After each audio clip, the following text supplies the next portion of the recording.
Good morning, everyone. Hello, hello. Good morning, good morning. We're gonna start 1 minute Good early. morning. Can everybody hear us? Jim, can you hear us? I can't hear you, but yay. All right, We can hear you. Yes. great. Ashley, good morning. Let's start with Hey, gratitude. good morning. Who's got gratitude? I can start actually. Can everybody hear me okay? Yeah, we can hear you. So a little bit of gratitude for this weekend. Hopefully I'm doing this correctly, but I had a lot of things that I was able to participate in that had to do with with my kids and some friends events and things like that. And I was able to meet a lot of people and network, but also have a really good time and spend time with family. So really grateful for this weekend. I love that. Thank you for sharing. You're So welcome. family first, and then you were able to pull in some business conversation. So great job. Thank you. Hey, Robin, I have a gratitude this morning. Yeah, Charlene, good morning. Good morning. My gratitude is for our office and our colleagues because Allison and I have had two properties that are moving a little slowly. So we put our heads together to come up with an idea of how to promote them together this week and have a combined open house this weekend. So it's just really nice to have, others in the KWB family that are supportive to help each other. I love that. Yeah, thank you so much. And you know what? It takes conversations, right, Charlene? It You does. gotta have conversations with people in order to have those opportunities show up. So great job, you and Allison both. Okay, who else? I'll Yeah, Jeff's got one. Carolina Panthers won. Yay, hometown team. Look, I wore my Carolina blue today. Hey, Yeah. Yay, Zachary, I love it. Yay. Woo, we can see lots of celebration going on. All right, who's got something else they want to share today? Well, I've got gratitude too. My daughter drove down instead of me driving to Greensboro this weekend, which I do almost every single weekend that I'm in town. She drove with the baby down to me this weekend. So it was awesome having them in town, and I actually have a baby room now. So had to work all week last week to get that ready, but it was ready and she was happy, and we just had a really nice visit. So just family, spending time with family, really grateful for that. All right, one more. Who's got it? I'm grateful I got my voice back. Yay, Fatima! How are you feeling? Are you feeling better? Much better, thank you. Yay, we're so glad you're feeling better. We missed you. We miss your spirit when you're not in the office. Thank you. I'll be by. Wonderful. All right, let's jump in. Yep. No, I'm ready. Yeah, let's go. See. We're grateful we get to share numbers. Yes, right. Let me just see if I can share my screen. Where is it? Where's all of our things? Well done. We did. Hold on. We do this on purpose, guys, because we want you to have the same experience every single week. Just shows you just do it. You don't have to be perfect at it. Right. All right, let's go. All right. You want to kick this off, or do you want Yeah. me to? Yeah, I can kick it off. Cool. All right, so what you're looking at right now is what we call the pink and greens, and this is something that you can actually pull yourself. This is called a trend report. So you can go into your Connect under reports, and you can pull your agent trend. I would highly recommend that if you've been in business more than 1 year, that you go back and you pull your trends, because it shows you exactly how your business ebbs and flows, and it really gives you an idea, especially going into 2026. Hey, you know what? It looks like over the last 3 years, our business in March may be down, or August or July. And what can we do to make sure that that doesn't happen again? That we're not on this roller coaster of a business, highs and lows, that we actually have a steady business throughout the entire year. So, taking a look at this, under MC, that is our market center. So anything in green means that we're really trending. It's a very, very healthy, category.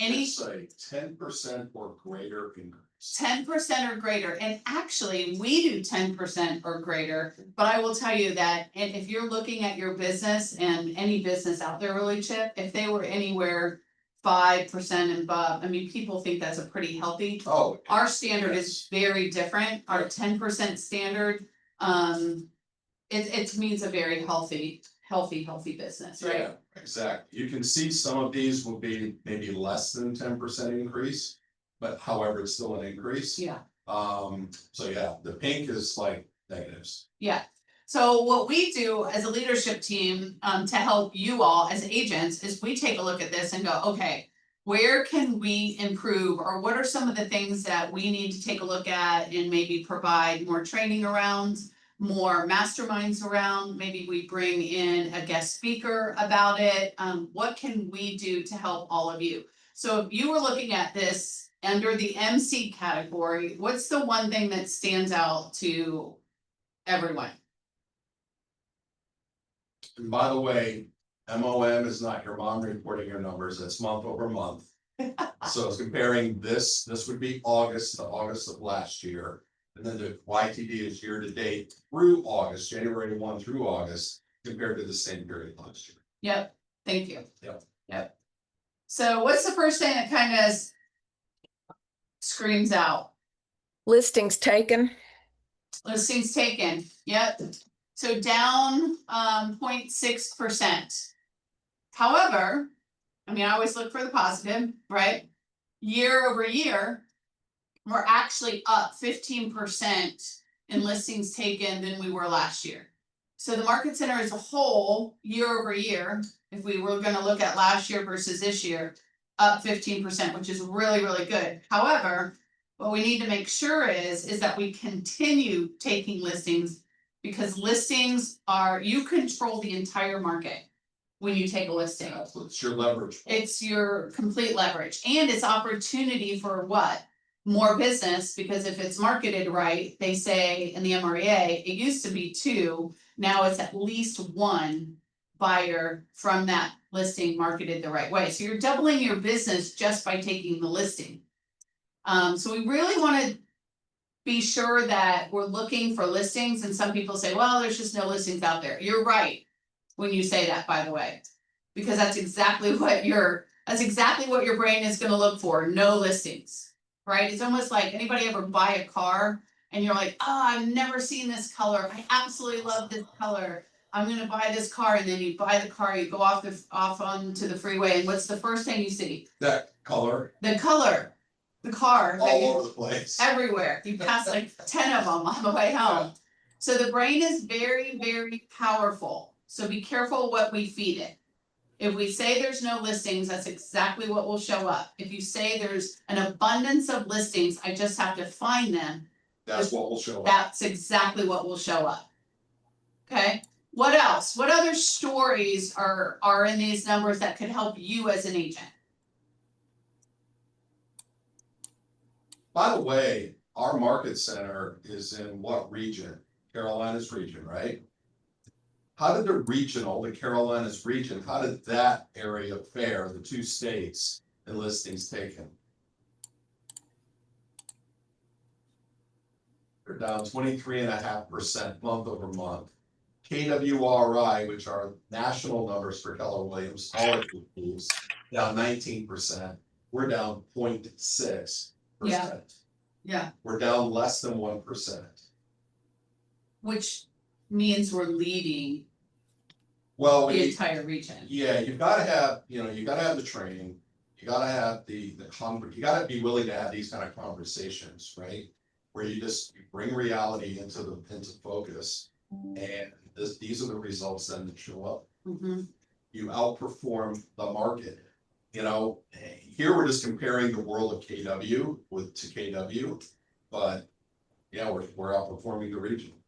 The one thing too, Chip, on this one is I look at listings taken volume. Yeah, So I'm wondering, are we taking listings higher price listings, so we're taking less listings? Because Well- maybe like as an agent, I feel like, well, I've got some higher price ones, I don't need as many. So what I would do on that is a quick look in these numbers. I would look at then, let's go to what we're selling on the list side, right? Mhm. So if I go to year-to-date listings sold volume, we're up 20%, listings taken volume up 24. There's some other reports or other numbers we could look at to see what the relationship into the listing taken, the listing Yeah. sold looks like.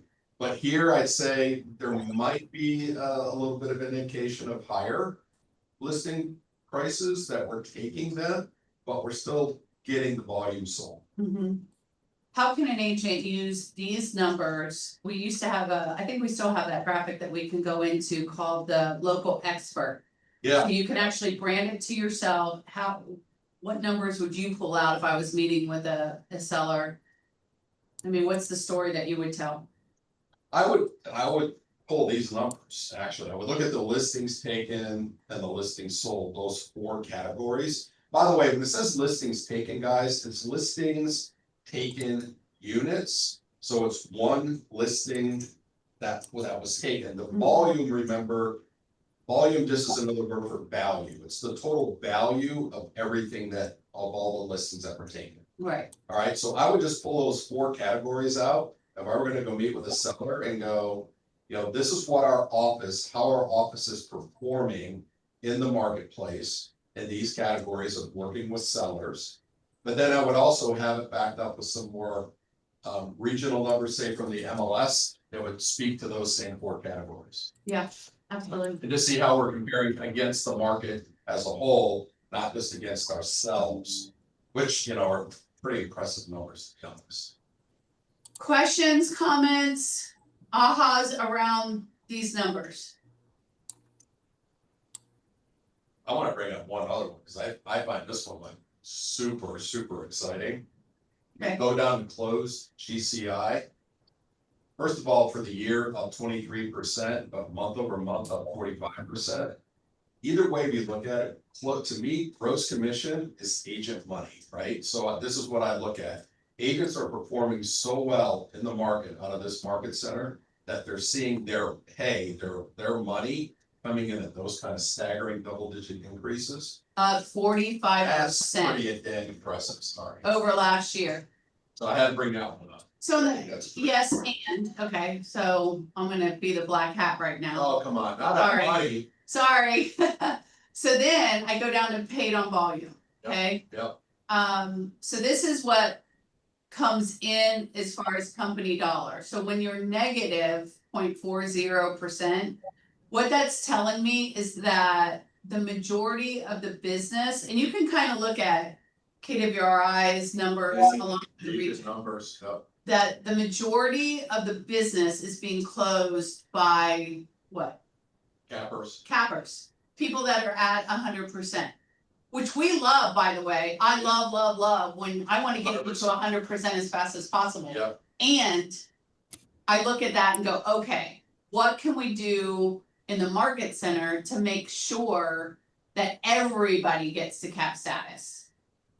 right. That it's not just that 80-20 rule, right? Where only 20% is doing the majority of the business, because we want everybody to thrive at Keller Williams. And we're seeing some increases in non-capper closed business. Of Mhm. course, we wouldn't see the increase in the company dollar too. Even though that paid on volume might be off a little bit in the month of August. Year to date, paid on volume is still running at 5.3. Yeah. So the company dollar is simply that portion of the split relationship.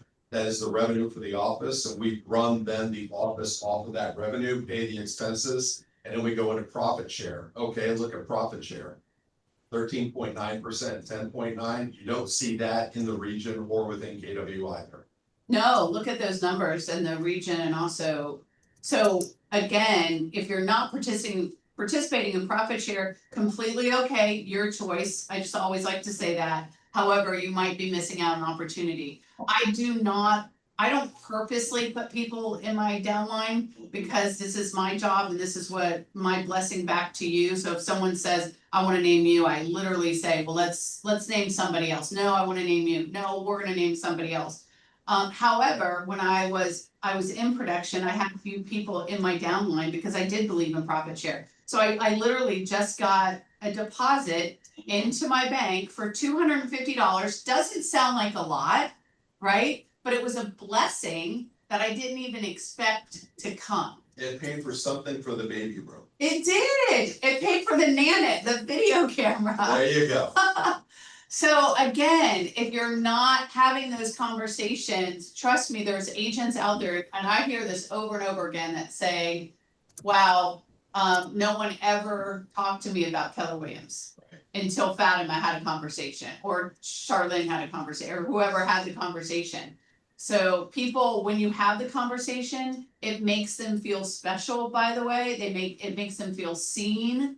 It makes them feel important. So even if they never make the move, you've made them feel really good about themselves that you would even have the conversation. So it's just an opportunity. Like I said, you don't want to participate in it, don't never have the conversation, totally up to you. Well, and if you do have questions still about profit share and how it works, ask us. We'll have it, we'll explain it. Yeah. So Chip, if I was going on a listing appointment, I literally would, what I would do is I would pull that local expert tool in Canva or Designs, and I would brand it, and I would say, well, you know what, our office, not only are we up 24.6% year over year in listing taken volume, especially if I'm on a luxury listing. You know, we take higher end listings, we're up 24%, but we also are up 25% in listings sold. So you might have noticed that more listings are sitting on the market. However, in my market center, we're up 25.2% in listings sold. More reasons why you should choose me as your agent and Keller Williams Valentine. And by the way, I would include the other categories under too, the closed units, the closed volume, and contracts written and written volume. Yeah. I would include all 8 categories, talk about the listing side if you're on the listing appointment. The other ones simply point, the contracts written tend to point more towards the buyer side of the business. And the closed units, closed volume speaks to both. So it just gives the potential client the overall picture of the success of this office and why you're a part of it, that gives them the level of confidence to hire you as their agent. Yes, and remember, you all have these same trends for yourself, so I would pull them, and if your numbers are greater than what you're seeing on this screen, obviously use those numbers. If you don't have a trend yet because you're newer into the business and you don't have that year over year yet or the month over month yet, use our numbers. Get to borrow everybody's success if you don't have your own yet. Yes, borrow everyone else's success if you don't have your own. Yep. I love that. All right, end of call. See you guys later. Bye. Okay, all right, what do you wanna go to next? Which one? Why don't let's go to the third look. Third look, okay. Let's go in here. So this is a Do y'all see that new one? It says closed sales August. It's a chart. Do you guys see Yes. that? Yes. Yeah. Yeah, perfect. Okay. Thank you. So this is another newsletter I subscribe to, and they get a lot of great information. So what this speaks to here is kind of looking at some local markets, but it's taking it back, kind of comparing August of this year to August of last year, but it's also then going back to look at August of 19. Oopsie. All right. No, that's cool. So here, it's got all the cities in here, but let's look at Charlotte. So this one was closed sales. Okay, closed sales. So this would be closed units. So in Charlotte, in August, this would be the Charlotte metro area, closed 3,773 on the unit side. Last August, we closed 3,898. August of 19, we closed 5,020. So compared this year to last year, we're down 3% in closed units in the market. Compared August of this year to August of 19, we're down almost 25% in closed units. So that's just one thing to look at. And by the way, this might be just great little kind of looks at this. If you've got people that are potentially moving into Charlotte and they're trying to get their home sold in the city they're moving from, this maybe would be a good look to kind of see what is that market looking like? Is it maybe running a little slower? I mean, heck, look at Houston, for example. Houston, August of this year compared to last year, up 12%. You got a seller moving from Houston trying to sell their house there, it's probably already under contract. Or there shouldn't have too much of an issue, it looks like, at getting it sold, because there's enough demand happening there, where somebody coming from Vegas could be an Yeah. entirely different story. Yeah, again, just having different conversations that probably no other agent is gonna be having with that client. Or that potential client, I guess. Let's scroll back up, because this is number 4. I didn't know, was there any? No, I guess not. Okay, that's where it started. All right, we'll scroll down. Let's look at the next one. Okay. Okay. Existing home sales, yeah, we've seen a version of this one before. Again, it's just bringing us through July. Ironically, they don't have August in, well, yeah, they don't have August in here yet. I'm gonna zip by this one, because we've kind of already talked about that last month. Months of supply, let's look at this one. All right, so months of supply, remember, 6 months basically balanced market, anything less, seller's market, anything more, buyer's market. Generally, there's some ranges that sometimes come into play as well. So here's what I want to look at. If you look at the city of Austin, Texas, for example, 5.3, 5.6 months of supply. Almost at a balanced market. And you probably maybe read, if you just follow some things in general, they talk about some of the different metro areas, Austin being one of them, where all of a sudden things have kind of slowed significantly. So I think that talking point is really, really important, a balanced market, because I think. A lot of agents and actually just the media and everybody goes into negativity about that number, and it's really not a bad thing. It's still a seller's market technically. Right, Technically. it's not a terrible thing that we're balancing out in that. It's actually good for the whole industry. So most of us in the last 10 years have really experienced different versions of a seller's market. Yeah. Just to kind of put everything into perspective here in Charlotte.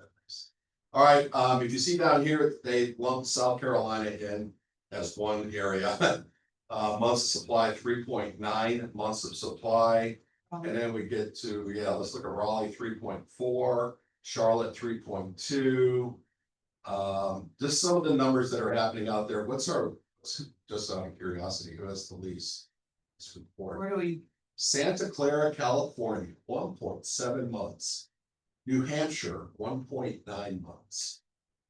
Connecticut, 2, Rhode Island, 2. Interesting. So again, this could be just a quick look for your own benefit if you've got somebody moving from another metro area. Just to kind of give you an indication as to what to expect on the timing.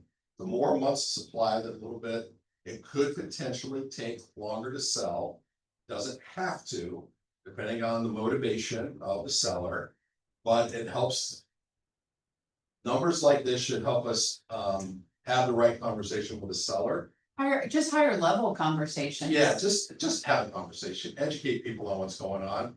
Even if they are, considering a move to Charlotte and maybe they haven't even spoken with an agent there yet, the city they're moving from, Mhm. it's okay to show them this information. Yeah. Let's give them some education on it. Okay, Let's look at new listings in August. We'll scroll down one more.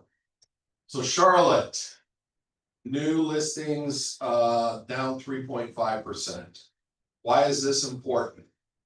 especially with the trends that we just saw. What was our number? Who's paying attention? Who's paying attention? What was our number of listings taken? The one thing that we were concerned about. Charlene, 0.60. 0.60. Thanks, Satori. Yeah, so we're down as a market center in August, down 0.6. The Charlotte market is down 3.5.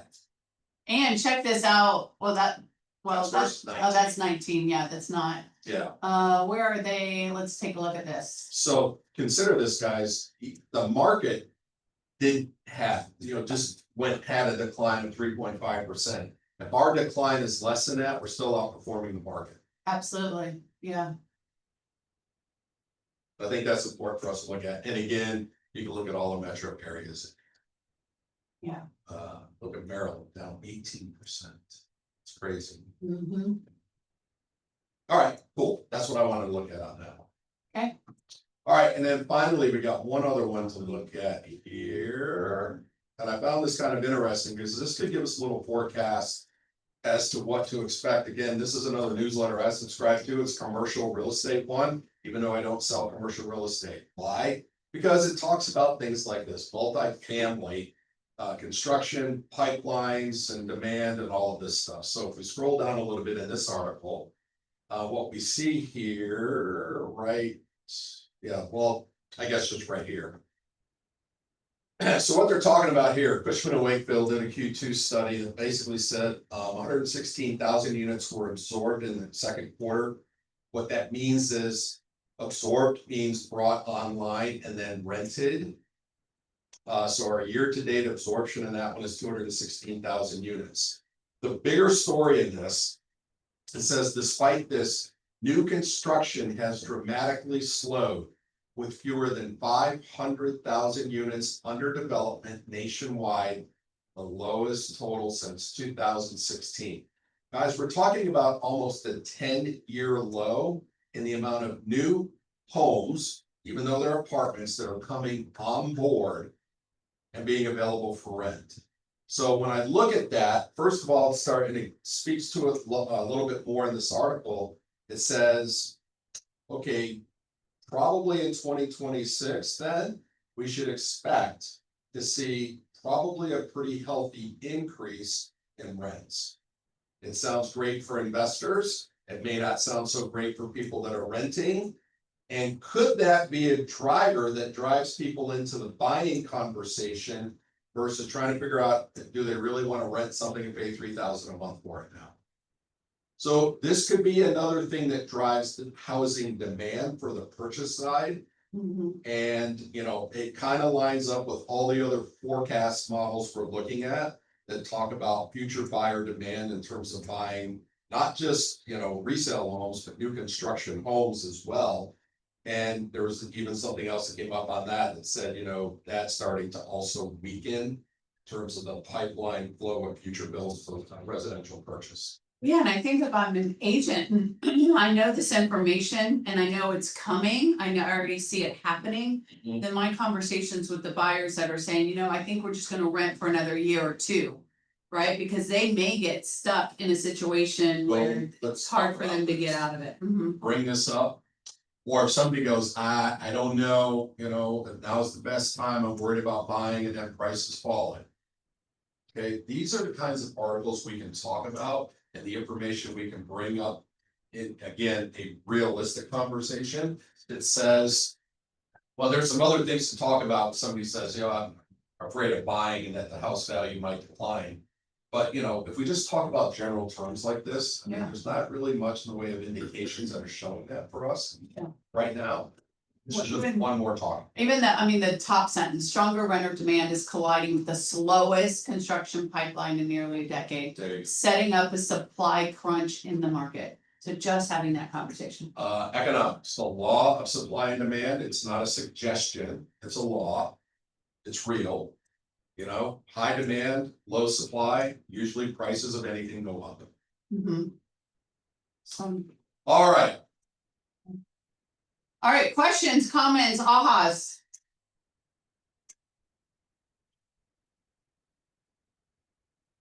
We actually do have some fun too, like other things, but we just don't nerd out on information all the time. But, you know, it is, for me. Our nerds, what are you talking Yeah, it is about? not nerd out information. A nerd is cool, what are you talking about? Yeah, Fatima.